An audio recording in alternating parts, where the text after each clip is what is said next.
Hi, everyone. Thank you so much for joining my presentation and for coming to the Capstone Symposium. I really appreciate it, and I'm really excited to talk to you guys. My name is Lila Green, and yeah, let's just get right into it. Screens versus skeletons. How could digitizing public education spaces lower community conservation? So, have you ever been to a museum, a zoo, or an aquarium? Did you feel like maybe you learned a little something or walked away feeling like you were ready to deal with an issue in the world? These are the goals of informal education spaces like museums, zoos, and aquariums. They play a crucial role in making information accessible to the public and also in helping equip the public with tools to deal with real-world issues. Real-world issues could look like conservation of local species of the gray whale and the six-gill shark. Yet many of these institutions are increasingly incorporating digital exhibits, and it remains unclear whether these digital exhibits really foster the same level of pro-conservation engagement as tactical experiences and exhibits do. Therefore, this project aims to compare digital with non-digital exhibits with visitor responses. My research question is, how do digital exhibits affect visitors' pro-conservation attitudes and behaviors compared with non-digital exhibits? During my time at Mass Center, the Heinlein Marine Center of Science and Technology Aquarium, I worked as an intern and I balanced skills of animal husbandry and also life support system skills. When I focused on animal husbandry, I got to do a lot of things like animal feeding, if that was food preparation and food distribution. And then I also got to focus on tank cleaning, where I did siphoning the rocks and gravel at the bottom of the tank. I did acrylic and glass cleaning, and I also got to do some like rock structure cleaning within the tank as well. And I also got to learn like things like brine shrimp feeding for jellyfish. I also got to participate in really cool experiences like harbor seal pup rescue, which was really cool, and also got to do some rock sculpture for the spiny lumpsucker habitat. So yeah, my intern time, I did a lot of stuff there, but then I also focused a lot on my research side as well. And for my research, I did two different sides of literature research. One side focused on the actual biological information and conservation information of the six-gill shark itself. The six-gill shark is going to be what we talk about later, but I'll get into that in a little bit. And then the other side of it was how to create the best exhibit for visitor engagement. So my research and my design was actually creating a digital touchscreen exhibit about the six-gill shark. The six-gill shark is actually extremely common in the Puget Sound, and Des Moines, Washington, where the Mass Center is the six-gill shark capital of the world. However, many people don't know this because it's relatively new information, and they're a very elusive deep water species, so they're not seen regularly except by divers. So I wanted to bring awareness to this species and chose to do my digital exhibit based around them.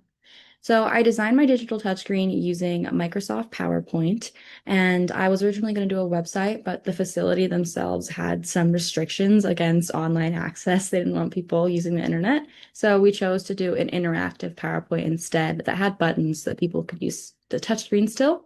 And I designed that with the six gill, and then I also compared it with the pre-existing gray whale exhibit. They did not have a six gill shark exhibit, so I got to create one for them. But the gray whale skeleton that you can see in figure two is hanging above the ceiling and above the entire gallery when you enter the museum portion of the center. In figure one, you can see the six gill shark, which was actually used in my touchscreen. That photo right there was part of my exhibit. So when I designed the six gill shark exhibit, I then chose to do in-person surveys to try to compare the two. I collected 37 in-person surveys over 3 Saturdays in a row. I had surveys split into four different groups: pre-gray whale, pre-six gill, post-gray whale, and post-six gill. And to explain that a little more, I would stand at the entrance, and as people would come in, I would explain my research and ask them if they would be willing to participate. Most of the time they were. And then people would fill out a pre-gray whale exhibit interaction survey and a pre-six gill interaction survey. And they would then go through their experience at the aquarium, and then I would catch them on the way out, and they would fill out post surveys for both the gray whale and the six gill. And that was to compare their attitudes and behaviors before interacting with the exhibit and after.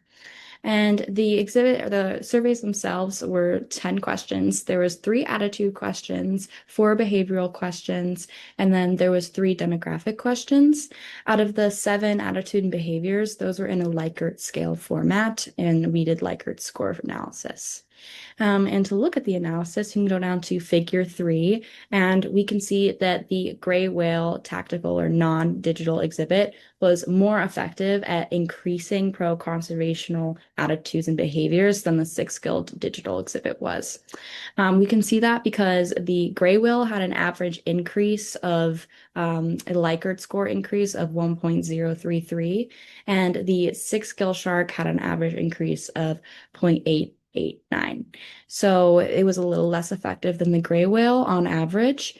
And to explain that a little more, basically, you're looking at the Likert scale. That means that post exhibit interaction, their attitudes and behaviors were likely to go up by one score in pro-conservation. So the gray whale was more effective at that. However, both exhibits did significantly increase the pro-conservational attitudes and behaviors of the visitors. We do see that they both have nearly a 1 point score. The gray whale was just more effective. So yeah, I also had a lot of observations during my time there. I observed that me being there increased visitor engagement with the exhibits themselves. Me talking about the surveys seemed to draw people into the exhibits, which also could have affected my scores and should be taken into account as well. And I also just observed from people coming up to me and telling me personally that they didn't want to take the survey because they knew they liked the non-digital one better, that digital exhibits really could decrease community conservation of local species.